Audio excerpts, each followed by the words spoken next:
Zelensky, hero or a pawn in the opponent's hand. He is playing a chess game that few dare to admit. Russia calls him the finest spy in the heart of Kiev. Ukraine is draining Western resources while leaving Russia stronger than ever. The battlefield is not only about bombs and bullets, but also about profound calculations never before revealed.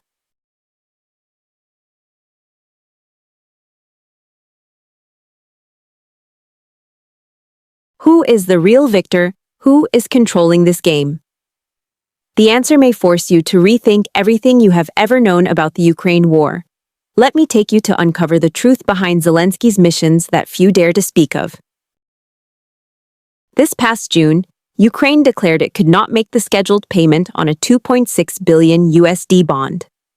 The reason given sounded reasonable. The economy had just recovered from a nearly 30% drop in 2022, so the 5.3% growth in 2023 was merely an illusion compared to the earlier baseline.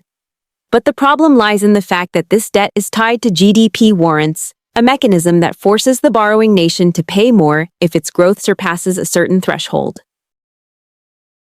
This means that the moment Ukraine shows signs of recovery, it is immediately required to pay more as if shackled by a binding contract with international creditors. A Wall Street Journal report once pointed out that this mechanism turns Ukraine into a debtor easily squeezed whenever there is a slight uptick. From 2024 to 2025, growth is expected to hover around 2.9 to 3.3% and is only forecast to significantly rebound from 2026 if the conflict cools down. Yet while debts remain unpaid, Zelensky keeps pushing for new aid requests. NATO has been urged to spend at least 0.25% of the bloc's GDP to support weapons production for Ukraine. At the same time, the G7 group is being called upon to maintain an annual support package of 40 billion USD, essentially pouring money into a war with no end in sight. To many experts, this is nothing short of a financial black hole. According to the Financial Times, the IMF and its partners only plan to provide about 10.5 billion USD over 4 years, yet analysts warn the actual amount needed for Ukraine to achieve a decisive victory could reach 150 billion USD annually.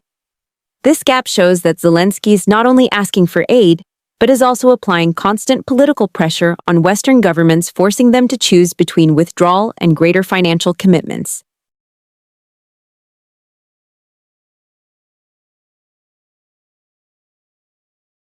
From a strategic viewpoint, this is both a way to create diplomatic leverage and a test of how ready the West is to turn this war into their war, not just Ukraine's. And perhaps that is why many observers in Russia sarcastically say, if he were a spy, Zelensky would have flawlessly accomplished the mission of draining his opponent's budgets.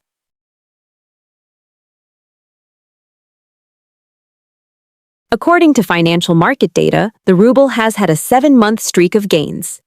At its highest point, the exchange rate fell to less than 75 ruble per USD, a level that before the war many Western experts deemed unattainable under sanctions on Russia. At times, the ruble's yield even outperformed some strong currencies and gold. This was not due to any breakthrough economic stimulus policy, but mainly from a special context. Demand for foreign currency from Russian businesses and citizens dropped sharply, partly because import channels were narrowed and partly because Russia increased local currency transactions with favorable partners in Asia and the Middle East. Ukraine, with its initial goal of putting maximum pressure on Moscow through sanctions and war, is now witnessing a side effect, a more stable ruble, enabling Russia to maintain domestic confidence and keep inflation under better control than expected.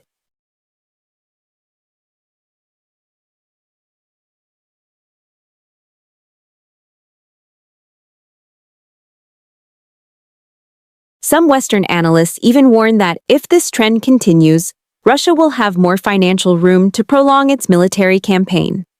When placing the first two missions side by side, the picture becomes clearer. Zelensky has not only forced the West into heavy spending, but has also inadvertently fostered an economic environment in which Russia can still stand firm. If this is a strategic play, then this act will certainly make the international audience question who is truly holding the upper hand. After the financial and economic front's developments on the battlefield reveal another reality: Ukraine has lost key strategic positions, directly giving Russia a clear military advantage. A typical example is Chasiv Yar in the Donbas region. After months of fighting, Russian forces have taken control of this area. This is not just a town. It sits on high ground, giving a commanding position over supply routes toward Kramatorsk and Slovyansk. Once Russia occupies it, they can maintain direct fire pressure on Ukraine's logistics routes, forcing the opponent to use longer and more dangerous detours. According to several international military sources, the battle for Chasiv Yar caused Ukraine its highest personnel losses since the war erupted in 2022. Thousands of troops have been removed from the fight, raising the risk of a chain collapse of the entire eastern defense cluster, including Konstantinivka and Drushkivka. From a tactical perspective, losing a position like Chasiv Yar can be seen as opening the door for Russia to push deeper into western Donbas, while creating a launchpad to approach the region's major administrative and industrial centers. This also increases psychological pressure on both the Kyiv government and Western donors, who are closely monitoring every advance of the Russian campaign. And it is here that Moscow's sarcasm about his mission begins to gain more ground for debate.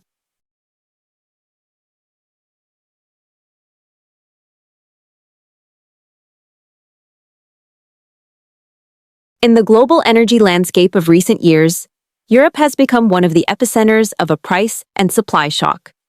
The European Union's decision to restrict natural gas imports from Russia marked a major turning point in the bloc's energy policy. The political objective was clear, but the economic consequences opened up a chain of unprecedented challenges.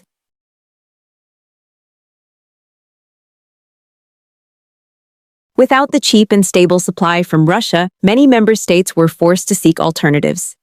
As a result, imports of liquefied natural gas (LNG) from the U.S. surged, but at prices 2 to 3 times higher than the previous supply. This change quickly impacted industrial production costs, reducing the competitiveness of many EU industries in the international market.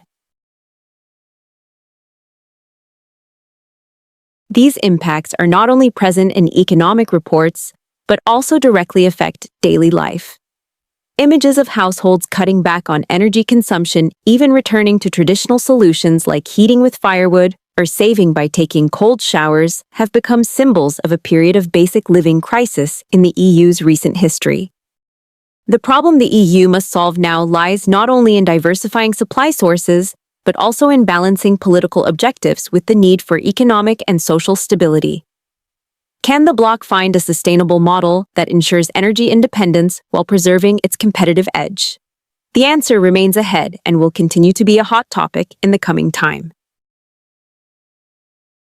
When sanctions were imposed and a series of Western corporations withdrew from the Russian market, the initial goal was to weaken Moscow's economy. But in reality, events unfolded in the opposite direction. The gap they left was quickly filled by domestic companies, even opening up new growth opportunities for Russia's manufacturing sector. The case of PepsiCo is a typical example. After announcing in September 2022 that it would stop selling Pepsi 7-Up and Mountain Dew in Russia, the soft drink market did not collapse as predicted. Instead, the company launched a new product called Everest, along with beverages similar to Mirinda and Coca-Cola, but produced in Russia to serve domestic demand.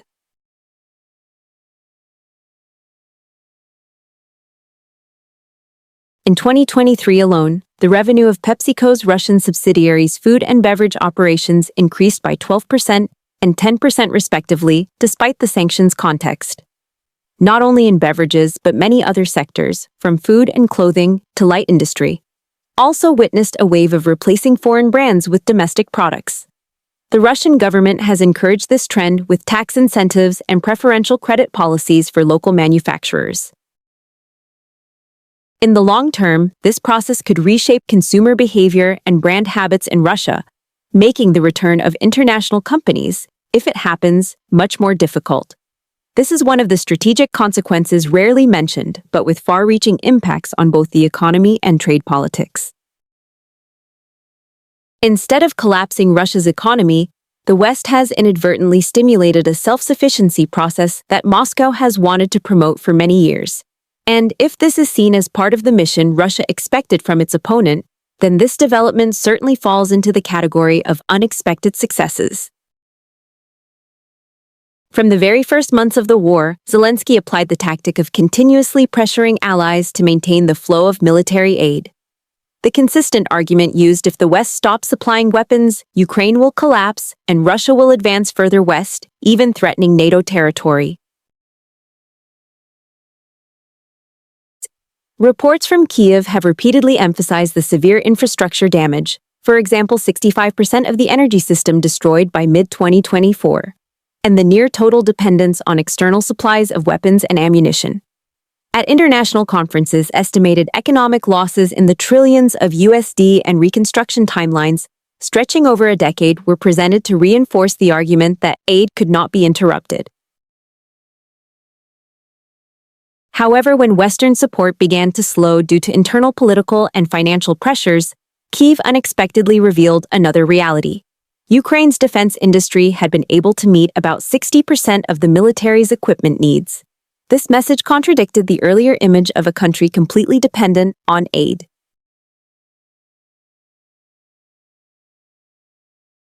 This development opens up two hypotheses. Either domestic production capacity had been kept secret as a pressure tool, or this was a strategic adjustment to assure partners that Ukraine could still maintain fighting capability if support continued. It is a double-edged move, both exploiting Western stockpiles and defense budgets while strengthening domestic industry, laying the foundation for prolonged war. But it also raises a sensitive question for donors: has the emergency aid of the past 2 years been allocated exactly for its stated purposes, or has part of it been used to rebuild domestic arms production? Amid signs that financial and weapons aid from the West was slowing, Zelensky shifted to a strategy of direct benefit exchange with Washington. The highlight was a proposal to share military technology that Ukraine had developed during the war, in exchange for advanced U.S. defense systems. Specifically, Kyiv was ready to provide the Pentagon with combat experience and long-range attack UAV technology, along with anti-ship missile models tested on the battlefield. In return, the U.S. would transfer Patriot missile defense systems and several other strategic assets. In theory, this was a win-win transaction. The U.S. would gain data and technology from a high-intensity conflict, while Ukraine would receive enhanced defensive capabilities. This proposal was seen as a step in adjusting diplomatic strategy. It helped Ukraine boost its position at the negotiating table, while sending a signal to other partners that cooperation with Kyiv could bring tangible benefits. If implemented, this could set a precedent for new bilateral defense agreements where benefits are distributed more clearly rather than flowing only in one direction. For Moscow, technological and defense cooperation between Kyiv and Washington was nothing new.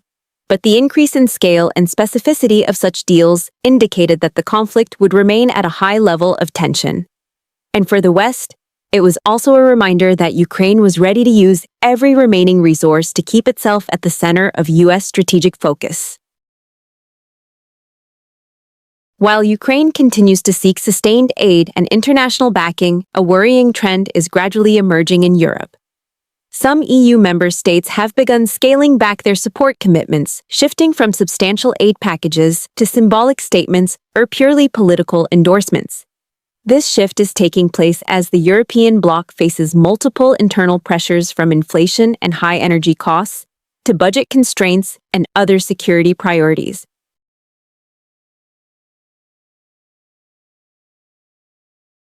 This has made calls to reduce the level of support for Ukraine increasingly prominent. Notably, the international political context is adding a new layer of complexity. Reports of a potential meeting between former U.S. President Donald Trump and Russian President Vladimir Putin have led many analysts to speculate about the possibility of a new diplomatic landscape. If this scenario becomes reality, the risk of Ukraine being excluded from the negotiating table or downgraded in priority on the agenda cannot be ignored. For Zelensky, this is a strategic challenge: how to maintain Ukraine's position within the Western alliance when key allies begin to prioritize their own interests. And from Moscow's perspective, this is a favorable moment to exploit Europe's internal divisions to reduce international pressure on the battlefield. Beyond the main developments on the military and diplomatic fronts, the conflict's context has also produced a series of side effects rarely discussed publicly, but reflecting the depth of the situation. First, there are reports that some extremist groups and criminal elements have been forced to merge into combat units to confront Russia. While this is a highly controversial reality for the Kyiv government, it also means reducing the burden of internal management.